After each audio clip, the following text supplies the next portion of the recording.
አሚን መልቲሚዲያ ፕሮዳክሽን ባለ ጭንብሉ ልብ አንጠልጣይ ታሪክ ክፍል 5 ተራኪ ረዚቃ መሐመድ።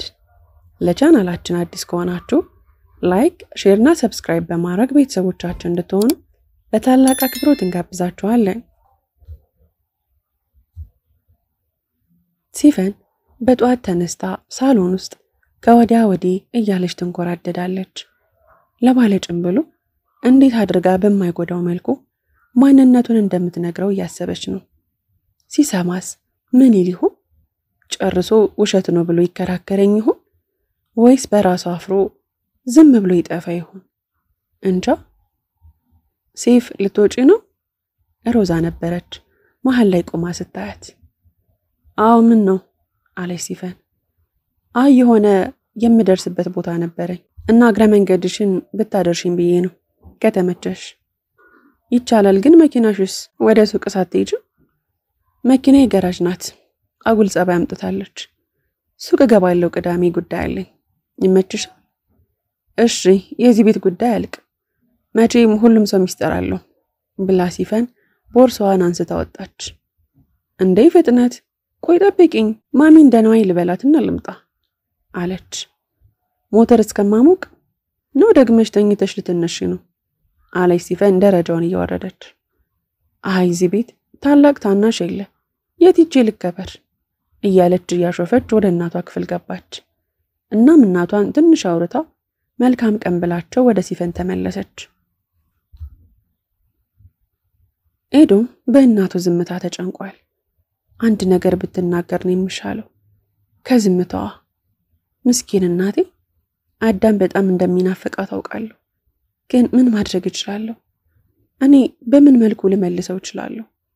የሱን ያህል በጭራሽ ለሆነላት እንደማልችልም ከድሮም ሞቋለሁ።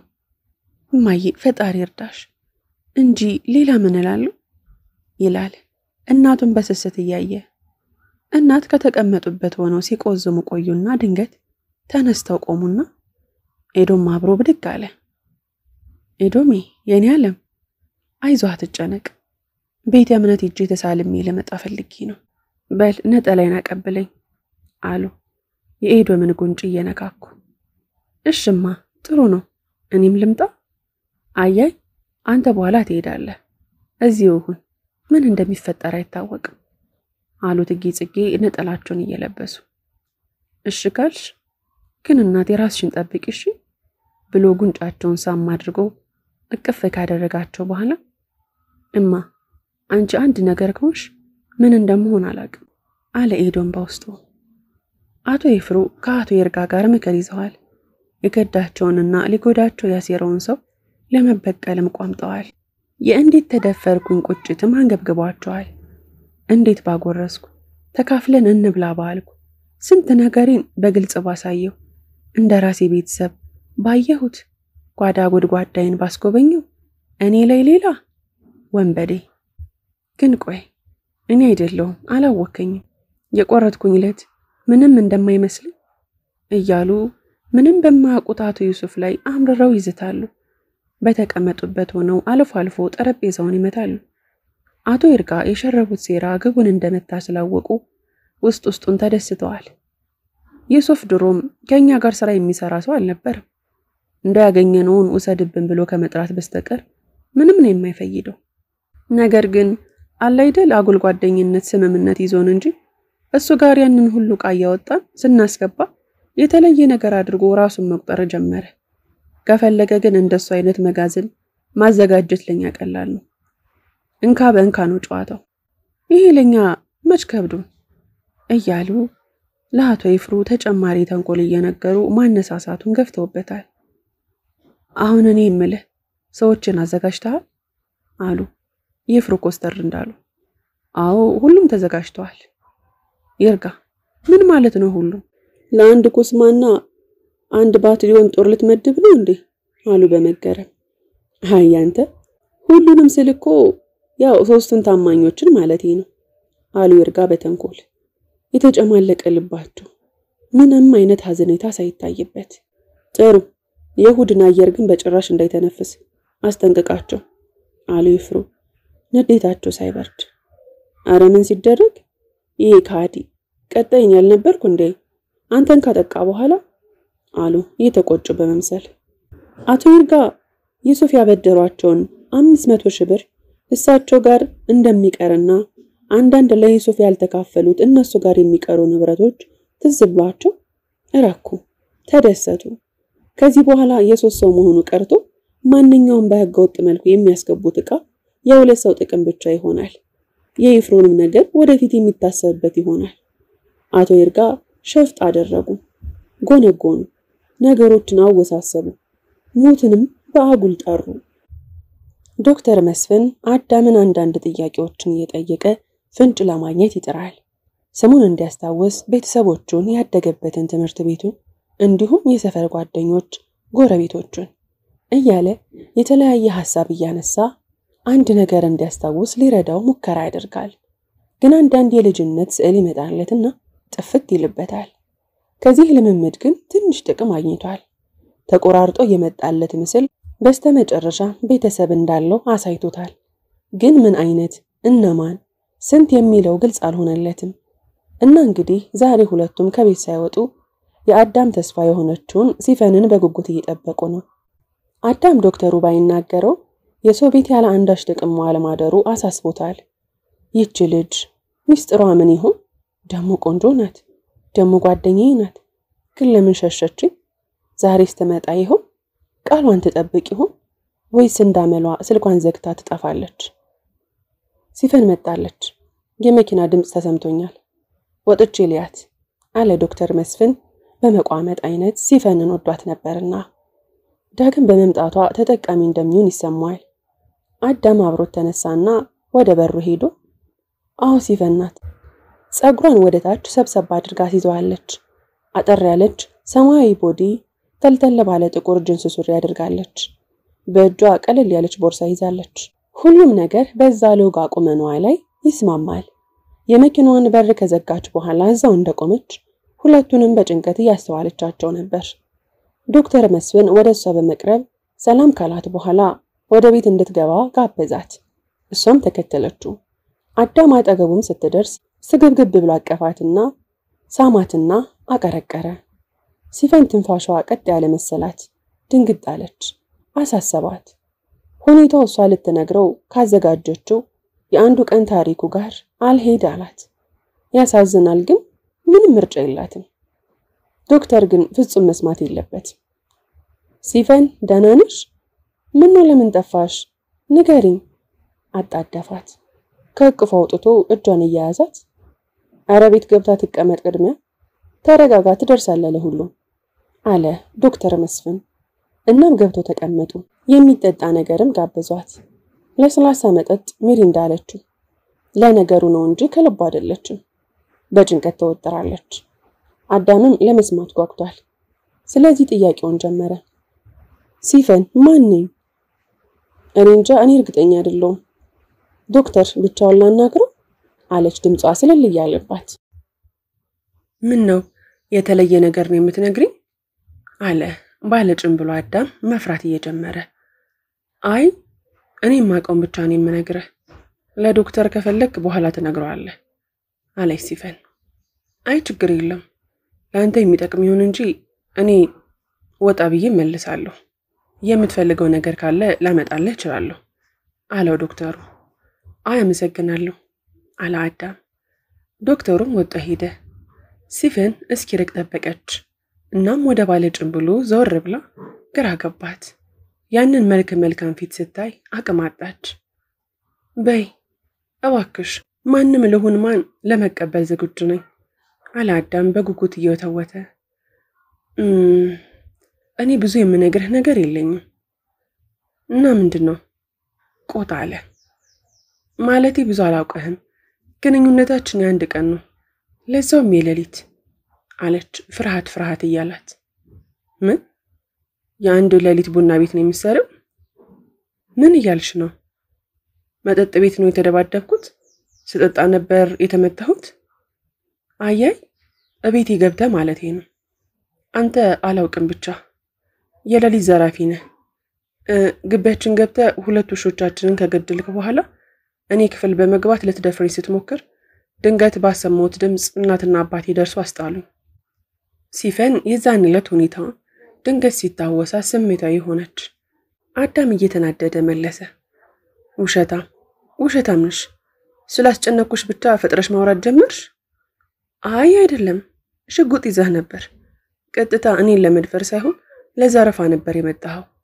የኔ ክፍል የገባኸው በአጋጣሚ ነበር፣ ግን በጣም ታግለን በስተመጨረሻ እናት ያዳነች አለች ሲፈን እያረጋገጠችለት።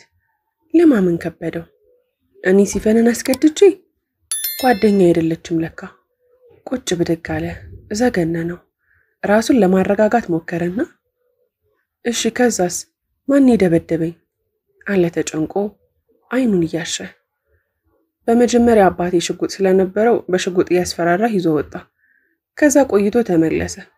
በቤት ውስጥ ሌሎች ሴት እህቶች ነበሩኝና አንተ ደግሞ እነሱ ጋር አልደረስክም።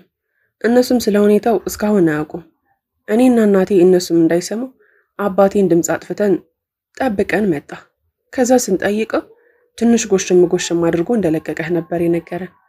ነገር ግን ለካ በግቢያችን ራቅ ብሎ ከሚገኘው መጋዘን ውስጥ ከንዴ ከሚባለው ዘበኛችን ጋር አስረው ሲደበድቡህ ነበር ለሳምንት። አባቴ በሰጠው ትዕዛዝ መሰረት ክንዴ ራስን እስክትስት ሲደበድብህ ነበር። በመጨረሻ ግን ሳያጠቃህ አይቀርም። ዝም ስትልበት የሞትክ መስሎት መጋዘኑ የኋላ በራለሁ ማንም የማይጠቀመውና በዛ በኩል ሸሸና ሲሸሽ ያየው ሰው ነግሮን ከአዲሱ ዘበኛችን ጋር አገናኘን። ስለዚህ ጉዳይ የምናውቀው እኔና ሲሳይ እና አዲሱ ዘበኛ ብቻ ነን። እሱ ለማንም እንዳይናገር አስጠንቅቄው ሆስፒታል ወስጄ ህይወትህን አተረፍኩልህ። በቃ ከዛ ባለፈ ስላንተ የማውቀው ነገር የለም ብላ ተነፈሰች። አዳም በታሪኩ በጣም ተገረመና አፈረ። ክንዴ የሚያውቀው መሰለው። የሆነ ድምጽ ሲያስገመግም ተሰማው። ጭምብሌ ይላል ዝም ብሎ። የሹራብ ጭምብል አድርግ ነበር? የሆነ ነገር አስታወስክ እንዴ? በጣም ስላፈራት ከአይኖቿ እየሸሸ እኔ እንጃ አለ መልሶ። ክንዴ አሁንም ጩኸቱ መጣበት። ጭምብሌ ክንዴ አእምሮውን እየሰራ መሰለው። አንዳንድ ትውስታዎች መውደቅና ኳኳታም ተሰማው። አዳም ሲፈንን ተሰናብታው ከሄደች በኋላ ግራ በተጋባ ስሜት መሃል ላይ ቆሞ ቀረ። ቻው ስትለው እንኳ ፍጹም ደንዝዞ ነበር። ስትመጣ የነበረው ስሜት ሙሉ በሙሉ ጠፋ። እንዴት ነው በዚህ መጠን ደፋር መሆን የቻልኩት? እንዴት ነው አንዲትን ሴት የመድፈር አቅም ሊኖረኝ የቻለው? እንዴት ዋጋ ቢስ በሆን ነው? እሺ የክንዴ ድምፅ ተሰምቶኛል፣ ግን ሙሉ በሙሉ ሊመጣልኝ አልቻለም። እባክህ ጭንቅላት የሆነ ፍንጭ ስጠኝ። ይበቃል። ጩኸቱን አቀለጠው። ከግድግዳው ጋር ማጋጨት ጀመረ። ይበቃል በቃ እያለ አሁንም ይጮሃል። እንዴ ምንድነው ወንድሜ? ምን ነካህ? ዶክተር ድንገት እየገባ ጠየቀው። በጣም ደንግጧል። ሲፈን ምን ብላው ነው የሄደችው? ተጨነቀ። ባለጭም ብሎ ቶሎ እየተነፈሰ ጨነቀኝ፣ ከዚህ በላይ አልችልም፣ እባክህን ዶክተር እርዳኝ እያለ ጭንቅላቱን በሁለት እጆቹ አጥብቆ እንደያዘ መሬት ላይ ተቀመጠ። ዶክተር መስፍን አዘነለት። ይኸውልህ ወንድሜ ማታም አልተኛህም፣ እስኪ ትንሽ ተኛ፣ ቢያንስ ትንሽ ስትተኛ ውጥረቱ ይቀንስልሃል አለው በማሰብ። እንጃ የምተኛ ይመስልሃል ከዚህ በኋላ አለ በሚያሳዝን ድምፅ። ግድ ነው፣ አእምሮህ ነገሮችን ለማስታወስ መረጋጋት አለበት፣ እባክህ። እሺ እንግዲህ የሚጠቅመኝ ከሆነ ብሎ ተስፋ በቆረጠ ስሜት ቀስ ብሎ ተነስቶ እየተጎተተ ወደ መኝታ ቤት ሄደ። ዶክተሩ ከኋላ ተከተለውና መተኛቱን አረጋግጦ ሳሎን ተመለሰ። እናም ወደ ሲፈን ደወለ። ጠርቶ ሊዘጋ ሲል አነሳችው። ሄሎ አለች። ሄሎ ሲፈን፣ አስቸገርኩሽ? ኧረ አላስቸገርከኝም። ልጁ እኮ ትንሽ እርብሽ ብሎ ሳገኝ ምን ተፈጠረ ብዬ ነው። እሱ ደግሞ ሊነግረኝ አልቻለም። እንደው ምን ብለሽ ነው ብዬ ነው አላት። ትክክለኛ ስሜቱን እንዳታቀበት ተጠንቅቆ። የደወልኩት ድምጽሽን መስማት ፈልጌ ነው አይባል ነገር። ያን ያህል የሚጠቅም አይደለም። እንዴት እንዳገኙት ነው የነገርኩት፣ ግን እንደተረዳሁት ከሆነ ለማስታወስ ጊዜ የሚወስድበት አይመስለኝም አለች ሲፈን። በእርግጥ ልክ ነሽ፣ እንዳፍሽ አድርግለት። ታዲያ ሲፈን የኔና አንቺ ነገር በቃ አለ እየፈራ ዶክተሩ። ምኑ? ሲፈን ግራ እንደመጋባት እያለች። ማለቴ ያው ሻይ ቡና መባባሉ ባገኝሽ ደስ ይለኛል። እንገናኛለን። አሁን እንዴት ነው እሱ? ብላ ወሬ ቀየረች። እሱ አሁን ተኝቷል። እባክሽ የመጣሽ ጠይቂ ራሱን እስኪያውቅ ድረስ። እሺ ጠይቀዋለሁ። እሺ አትጥፊ ሰላማዊ ብላ ስልኩን ዘጋችው። ዶክተሩ ፈጠነች። ትንሽ ባወራችኝ ሲል ግን ተመኘ። አይ ፍቅር ሊያጠምደኝ ነው መሰል። ቅዳሜ ውበቷን ድምቀቷን ለሁሉ አካፍላ በቃ ይበቃናል ብላ ቀኗን ለእሑድ ለማስረከብ ተዘጋጅታለች። ሰው ሁሉ ውሎም በተለያየ ሁኔታ አሳልፎ ጨለማውን ተከትሎ ወደ የቤቱ ከገባ ቆየ። አንድ ቤት ግን ባልተለመደ ሁኔታ የቀረ አባወራ መጠበቅን ከጀመረች ሰዓታትን አሳልፋለች። አቶ ዩሱፍ ከወትሮ በተለየ ወደ ቤት ሊመጡ አልቻሉም። ልጃቸው አብዲ 10 የሞባይላቸው ላይ ይደውላል። ነገር ግን ዝግ ነው። አቶ ይርጋም ጋር ቢደውል ለስራ ወጣ ብያለሁ፣ የት ይሄዳል ብለህ ነው? ይመጣል ተባለ። ተጨነቀ። ከጓደኛው ጋር ካልሆነ ከማን ጋር ይሆናል? እንዴ 6 ሰዓት ሆነ እኮ። አቶ ይፍሩ ጋር ልደውል እንዴ ብሎ መልሶ ፈራ። ከአቶ ይፍሩ ጋር ብዙም አውርቶ አያውቅ። በጣም ያከብራቸዋል፣ ይፈራቸዋል። አባቱ አንዳንዴ ሲልኩት ቤት ድረስ ሄዶ ያውቃል። ስለዚህ የአቶ ይፍሩን ቤተሰብ ሁሉ ተግባብቷቸዋል። እነ ሲፈንን እናታቸውን። ግን ሁሌም አቶ ይፍሩን አይለምዳቸውም። ስለዚህ በዚህ ሰዓት ቢደውል ደስ ላይላቸው ይችላል ብሎ ታገሰ። ሰዓቱ ይሄዳል። አቶ ዩሱፍ የሉም። ባለቤታቸው ወይዘሮ ሀሊማ ጉንጫቸውን ተደግፈው በፍርሃት ተቀምጠዋል። ኡሚ እባክሽን ተኚ፣ እኔ እጠብቀዋለሁ ይመጣል። አብዲ ከልቡ ባልሆነ ስሜት ተናገረ። አይ ልጄ ምን መጣ? ከዚህ ሰዓት በኋላ እንዳው ብቻ ውስጤን ፍርሃት እያለኝ ነው አሉ በጭንቀት በእግራቸው መሬቱን መታመታ እያደረጉ። አብዲ መጽናኛ ቃል አጣ። ሰዓቱ ይነግዳል። እናትና ልጅ እንቅልፍ ባይናቸው ሳይዞር ከሌሊቱ 9 ሰዓት ሆነ። ጸጥታው ይከብዳል። ዝምታው እጅግ ያስፈራል። አቶ ይፍሩ መተኛት አልቻሉም። መገለባበጥን አበዙ። ሐሳባቸው እየተበታተነ አስቸገራቸው። ከአቶ ዩሱፍ ጋር ያሳለፏቸው የጓደኝነት ጊዜ፣ በስራ ላይ የሚፈጥሩት አንድነት፣ ሁሉም ነገር ጥሩ ነበር ባለ ጭንብሉ እስከመጣበት ድረስ። ምን ዋጋ አለው ይላሉ መልሰው። ግን ልክ ይሆን ያደረኩት? የዩሱፍ መሞት እሱን ነገ እናውቃለን። ግን እንዴት ብዬ ነው ለቅሶ ላይ የሚገኘው? እንዴት ተሳለቅሳለሁ? ተነስተው ቁጭ አሉ። ለምንድን ነው ይርጋ ስራ እንዳለቀ የማይደውልልኝ? እንዴት? ካልጋቸው በቀስታ ወርደው ሞባይላቸው ላይ ደወሉ። እናም ወደ በረንዳው ወጣሉ። ስልኩ ጠርቶ ተነሳ። ሄሎ ይርጋ። ምንድነው አንተ ዝም የምትለኝ? ጉዳዩ እስከምን ደረሰ ማወቅ የለብኝም? አሉ ይፍሩ። ነገ ይደርሳል ብዬ እኮ ነው። ምን? ይሄ የዕቃ ሽያጭ ስምምነት መሰለህ እንዴ? ያው ነው ይፍሩ፣ አትቆጣ። እሱ የማይረባ ዕቃችን ነበር ከሃዲ። እሻው ንገረኝ፣ ጨረሱት? አዎ፣ ለዛው መኪና ውስጥ እንዳለ በደረቱን የለቀቁበት አሉ አቶ ይርጋ በተንኮል እየሳቁ። ምን? መኪና ውስጥ? እንዴት? ተቆጡ ይፍሩ። በጥይት አልኩህ እኮ። ከስራው ቦታው ብዙም ሳይርቅ ነው ያገኙት። የዘረፋ ጉዳይ እንዲመስል አድርገናል። ሞባይሉንና የተለያዩ መኪና ውስጥ የነበሩ ንብረቶችንም ወስደናቸዋል አሉ ይርጋ በግድ የለሽነት። አትረባም ይርጋ፣ እንዴት ከተማ ውስጥ ታስገድለዋለህ? ይሄንን ነው የረቀቀ የግድያ ስራ ብለህ የምታወራው ቡድን? በቃ ትክክል ያልሆነ ነገር ነው እየሸተተኝ ያለው አሉ ይፍሩ ተናደው። እንዴ ምን ነካ? ምንም ሆነ ምን መወገዱን የፈለከው አይደል? እዳውን የሚችል ይቻለው፣ አንተ ተገላግለኸዋል አሉ ይርጋ በትዕቢት። ግን ልክ አይደለም፣ ማራቅ ነበረባቸው። ያው ነው የትንፍጭው ዱቄቱን አምጮ ነው። በቃ ተረጋግተተኛ፣ ጧት መጠራታችን አይቀርም። ፖሊስ ጣቢያ መሆን አለበት። ኧረ እባክህ ጥሩ ነገር ተመኝ፣ ይልቅ ለማልቀስ ተዘጋጅ። ምንም ቢሆን ወዳጃችን ነው ብለው አለመጡ ይርጋ። ደህና ደር ብለው አቶ ይፍሩ ጆሮአቸው ላይ ዘጉት። ይሄ ነገር ስህተት ይኖረው ይሆን እንዴ ብለው ተጠራጠሩ። ለመጀመሪያ ጊዜ አቶ ይርጋን እሱን መፍራት ጀመሩ። እንዴት ነው የሚያወራው? ከሰሞኑ ለየት አለባቸው። የሆነ ሸፍጥ ነገር እየሰሩ መሰላቸው። የአነጋገር ቃናቸው ለየት ብሏል። ይርጋ ምን እያደረክ ነው ሲሉ ለራሳቸው ጠየቁ። የቤቱ ስልክ ጥሪውን አሰምቷል። አብዲ ቁጭ ባለበት በድንጋጤ ተወዘወዘ። አፉን ከፍቶ ወደ እናቱ አየ። እናት በፍርሃት እሱ እንዲያነሳ ጋበዙት። ተጨነቀ።